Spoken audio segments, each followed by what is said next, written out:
नमस्कार, KTVच्या कोकण वार्तांमध्ये मी चेतना जोशी स्वागत करते। सुरुवातीला एक नजर ठळक घडामोडींवर। पोलिसांनी केबिनमध्ये न बसता जनतेमध्ये मिसळून काम करावं, रत्नागिरीचे नूतन जिल्हा पोलीस अधीक्षक नितीन बगाटे यांचं आवाहन। मुंबई गोवा महामार्गावर चिखलाचं साम्राज्य, वाहन चालकांना करावी लागत आहे मोठी कसरत। आणि रत्नागिरीसह जिल्ह्यात मुसळधार पाऊस, अनेक नद्या आणि धबधबे झाले प्रवाहित। यापुढील बातम्या अल्पशा विश्रांतीनंतर। समंदर की गोद में पला है तू, अंगड़ाई लेते ही लहरें शुरू। आज यौवन की मस्ती छोड़, ले चलता हूं तुझे एक नए मोड़। आजा तुझे माँ पुकारे अब, छेड़ देते हैं बीच से कुछ शरारत हंसी। गले लगा ले उसे ए फकीर, इंतजार कर रहा है तेरा तो। चल दे देते हैं उसे फसल की खूबसूरती तो। आजा तुझे माँ पुकारे अब, मीलों आगे चलना है हमें। सिर्फ फसल नहीं, तेरे स्पर्श की चाह में बैठे हैं शहरों में भी कहीं। उनके मुख पे भी लानी है मुस्कान, उन्हें भी देनी है एक नई पहचान। आजा तुझे माँ पुकारे अब। फिनोलेक्स पाइप्स पहुंचाए पानी को अपनी माँ के पास। उज्ज्वल करिअरचा सर्वोत्तम मार्ग म्हणजे 10वी 12वी नंतर MBA मानांकित उचगाव येथील NIT मधील प्रवेश। इथे आहेत मेकॅनिकल, मॅकेट्रॉनिक्स व additive manufacturing, electrical, electronics and power, computer science AI degree, civil, automobile, mechanical, electrical, electronics व कम्प्युटर AI डिप्लोमा कोर्सेस। अनुभवी प्राध्यापक, industry sponsored labs, digital library, शासकीय सवलती, स्टार्टअप साठी IIC आणि हमखास नोकरी देणारे प्लेसमेंट सेल। बहुजनांचा ज्ञानस्रोत NIT म्हणजे करिअरचा राजमार्ग व प्रगतीचा महामार्ग। प्रवेशासाठी संपर्क 1800 890 6290। आता बातम्या विस्ताराने। कोकणाला मी माझं दुसरं घर समजतो। कोकणातील आठवणी माझ्याबरोबर कायमच होत्या आणि परमेश्वराने कोकणात परत येण्याची इच्छा पूर्ण केली आहे, अशी प्रतिक्रिया रत्नागिरी जिल्ह्याचे नूतन पोलीस अधीक्षक नितीन बगाटे यांनी दिली आहे। कोकणात पहिले मी सिंधुदुर्गला काम केलेलं आहे आणि त्यामुळे कोकणाला मी माझं दुसरं घरच समजतो। मी आहे मराठवाड्यातला, जे हिंगोली मूळ गाव आणि छत्रपती संभाजीनगर येथे माझं पूर्ण बालपण गेलं, माझं पूर्ण शिक्षण तिथे झालं। आणि कोकणात जेव्हा मी पाय ठेवला सिंधुदुर्गात असताना, तेव्हा आम्ही ज्या आठवणी इथून घेऊन गेलो त्या आठवणीसारख्या मला तिथे संभाजीनगरला जेव्हा पोस्टिंग झाली माझी DCP म्हणून, त्या आठवणी तशाच माझ्या मागे लागलेल्या होत्या आणि पुन्हा एकदा कोकणात यावं ही तीव्र इच्छा होती आणि परमेश्वराने ती पूर्ण केली असंच म्हणावं लागेल। की खूप आनंद झाला निश्चितपणे रत्नागिरीत पोस्टिंग माझी जेव्हा झाली तेव्हा ऐकलं तर। रत्नागिरी जिल्ह्याचे नूतन पोलीस अधीक्षक नितीन बगाटे यांनी पत्रकार परिषदेचं आयोजन केलं होतं। यावेळी त्यांनी विविध विषयांवर पत्रकारांशी संवाद साधला। मला असं बिलकुल नाही वाटत कोकण आणि कोकणातले लोक, सिंधुदुर्ग रत्नागिरीपासूनच एक वेगळा झालेला ॲडमिनिस्ट्रेटिव्ह दृष्टिकोनातून वेगळा झालेला जिल्हा आहे आणि ते ॲडमिनिस्ट्रेटिव्ह मानाने वेगळा झाला होता, परंतु संस्कृती आणि लोकांची प्रगल्भता ती सारखीच आहे असं मला वाटतं। तर त्याच्यामुळे त्यात काही वेगळेपणा आहे असं मला बिलकुल नाही वाटत। कोकणामध्ये म्हणजे मी जे ऐकलं होतं की ड्रग्स हा प्रकार फोफावतोय, तर त्याला पहिले आळा घालणं आणि त्याचं पूर्णपणे बिमोड करणं ही माझी प्रथम प्राधान्य असेल।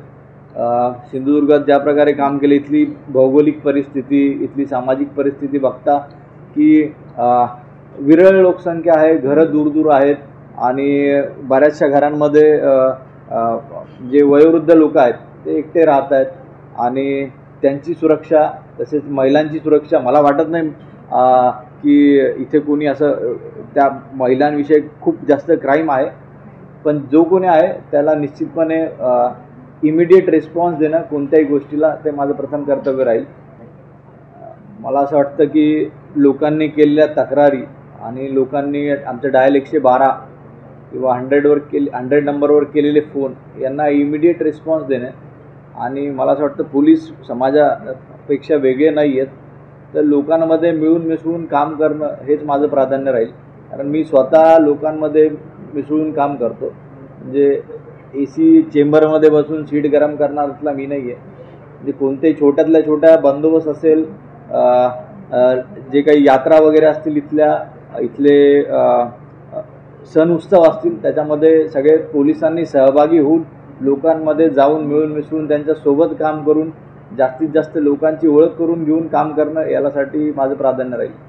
सायबर गुन्ह्याबाबत जनतेमध्ये अधिक जनजागृती करणं गरजेचं असल्याचं सांगत पोलिसांनी केबिनमध्ये न राहता जनतेमध्ये मिसळून काम करणं काळाची गरज असल्याचं जिल्हा पोलीस अधीक्षक नितीन बगाटे यांनी यावेळी सांगितलं. सायबर गुन्हेगारीसाठी आमचं सायबर पोलीस स्टेशन इथे आहे कार्यरत, पण प्रत्येक पोलीस स्टेशनचा स्टाफ त्यात जे कोकणातला स्टाफ खूप शिकलेला आहे, त्यामुळे जे इंटरेस्टेड आमचे अंमलदार आहेत, आमचे जे अधिकारी आहेत, अशा प्रत्येक पोलीस स्टेशनच्या स्टाफला सायबर गुन्हेगारी संदर्भात लढण्यासाठी आम्ही प्रशिक्षण देऊ निश्चितपणे. आणि नागरिकांच्या सायबर विरोधी तक्रारी ज्या असतील त्यांना इमिडिएट रजिस्टर केल्या जाईल. तसेच जे अवेअरनेस आहे, कारण अवेअरनेस हे महत्त्वाचं आहे. सायबर गुन्हेगार हा कुठंतरी आपल्या देशाच्या एखाद्या कानाकोपऱ्यात किंवा तो देशाच्या बाहेरून ही गुन्हेगारी करतोय. देशाच्या बाहेरून केलेली गुन्हेगारी रोखण्यासाठी सगळ्यात पहिले महत्त्वाचं पाऊल आहे की अवेअरनेस, लोकांमध्ये अवेअरनेस. की आता माझ्या स्वतःबद्दल सांगतो की मी कोणत्याही मॅसेजला अशा जिथं सस्पिशियस आहे किंवा आपला पैसा जाईल असं कोणतंही कृत्य मनुष्याने OTP देऊ नये, ही खूप बेसिक गोष्ट आहे. तर ही गोष्ट कुठंतरी प्रलोभने वेगवेगळ्या प्रकारात दिल्या जातात आणि त्यांचं मोडस नेहमी वेगळं असतं. आता काहीतरी मोडस असेल की तुमचं कोणीतरी इथं ॲक्सिडेंट झालेला आहे, लवकर पैसे ट्रान्सफर करा, अशा प्रकारचं बोललं जातं. मध्येच तुमचं आधार कार्ड आम्ही ब्लॉक करतोय किंवा तुमचा फोन नंबर आम्ही ब्लॉक करतोय, अशा प्रकारचं बोललं जातं. कुठं ना कुठं कोणत्याही प्रलोभनाला बळी न पडता आपला जो व्यक्ती असेल त्याला फोन करून विचारणे किंवा आपला पैसा जाणार नाही असं कोणतंही कृत्य आपण करू नये, याकडे अवेअरनेसकडे लक्ष द्या.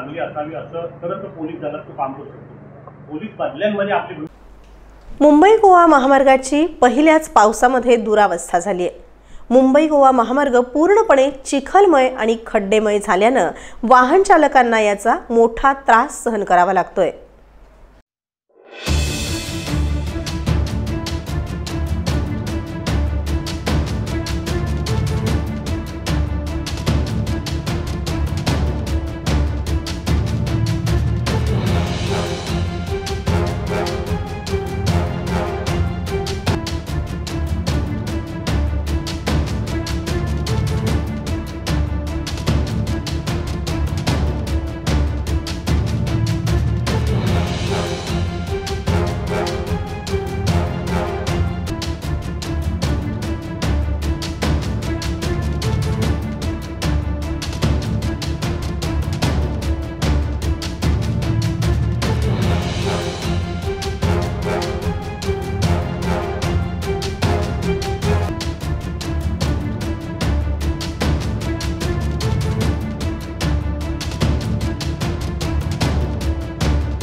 मुंबई गोवा महामार्ग जून महिन्यात पूर्ण होईल असं आश्वासन सर्वच राजकीय नेत्यांनी दिलं होतं. मात्र प्रत्यक्ष पाहता हे काम गणपतीनंतर पूर्ण होईल का ही शंका निर्माण झाली आहे.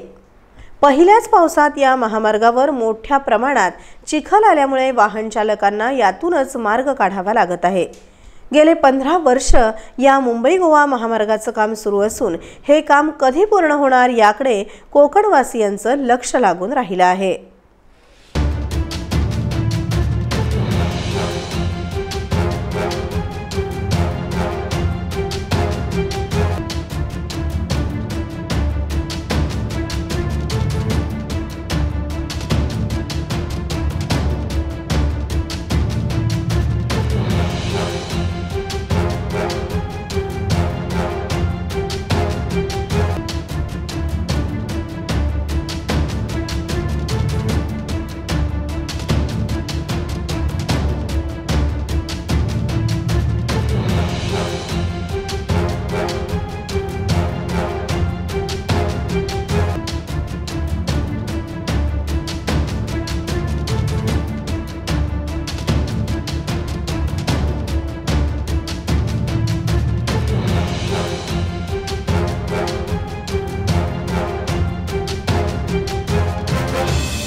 कोकणातले समुद्रकिनारे नेहमीच पर्यटकांना खुणावत असतात, पण यंदा मे महिन्यामध्ये पावसाला सुरुवात झाल्यामुळे वर्षा पर्यटनाला सुद्धा सुरुवात झालेली आहे।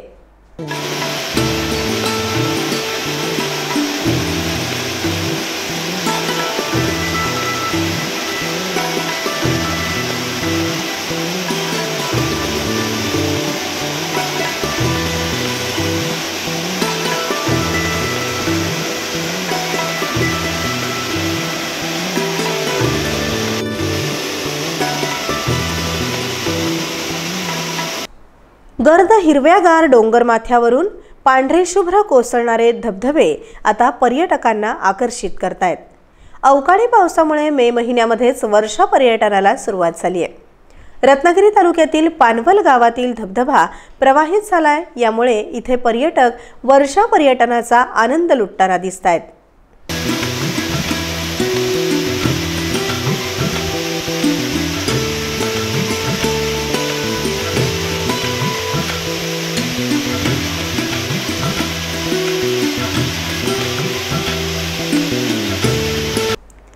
मे महिन्यात पडलेल्या पावसानं जिल्ह्यात घरे गोठे यांचं 31,89,000 रुपयांचं नुकसान केलं आहे।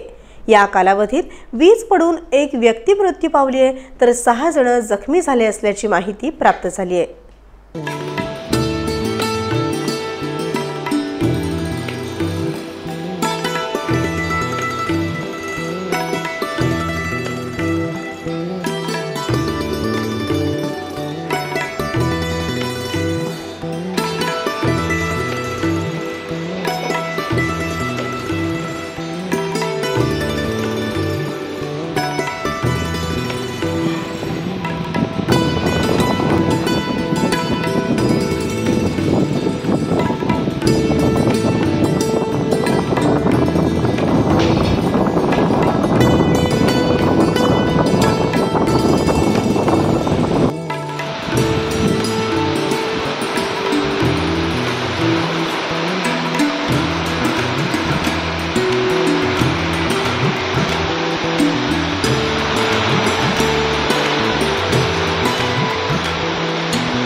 यंदा मे महिन्यातच ऐन उन्हाळ्याच्या कालावधीत मान्सून पूर्व पावसानं जोरदार हजेरी लावली आहे।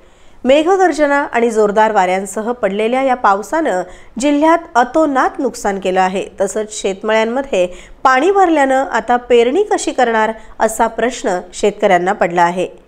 मे महिन्याच्या 3ऱ्या आठवड्याच्या सुरुवातीपासून सलग सुरू झालेल्या या पावसामुळे जिल्ह्यात 60 पक्क्या घरांचं सुमारे 26,99,000 रुपयांचं नुकसान केलंय, तर या पावसानं जिल्ह्यातील 6 गोठ्यांचं 4,45,000 इतकं नुकसान केलंय।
पुन्हा एक नजर ठळक घडामोडींवर।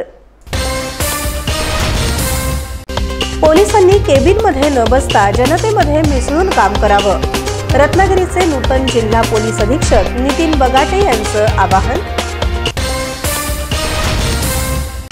मुंबई गोवा महामार्गावर चिखलाचं साम्राज्य, वाहन चालकांना करावी लागत आहे मोठी कसरत.